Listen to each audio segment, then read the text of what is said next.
So we've ended up going a bit further into it than we ever imagined we would. We've just lifted obviously the engine's out, just lifted the drop box out. I'm going to take this shaft off in a minute, probably get those shafts off as well. Try and get some of this muck off. We'll have the tank out, the hydraulic tank, we've drained that already. We've got the drop box here, all looks fairly good. This extension hose for the filler split on the way off, but easily replaced. So we're going to have to take this front cover off and get into the clutch and replace this shaft here and the pulley. As you can see, quite a lot of play in there.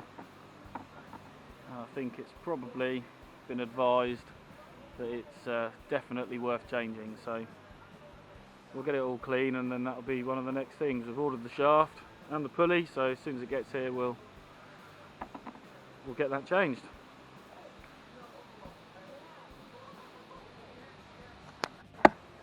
Just to give you all an idea of how dirty this tractor was, this is what we've been dealing with the whole time.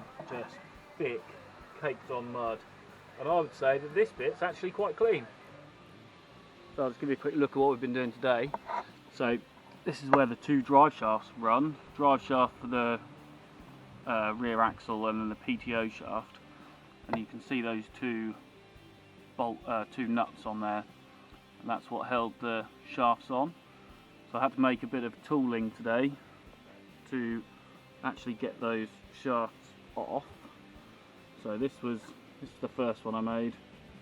Just a 27mm spanner and then welded a socket to the end of it. I ended up having to shave the sides down. I didn't want to go too far and then have it so they spread apart as I applied pressure. So I got the other end of the 27mm spanner and welded another socket onto that.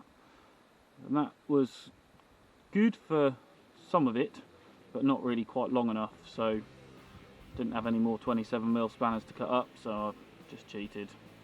I've just welded another socket onto the very end of it, but it's worked absolutely fine. Funny looking thing, I know it's not particularly tidy, but it does the job. Keep that in the toolbox when we come to put them back on.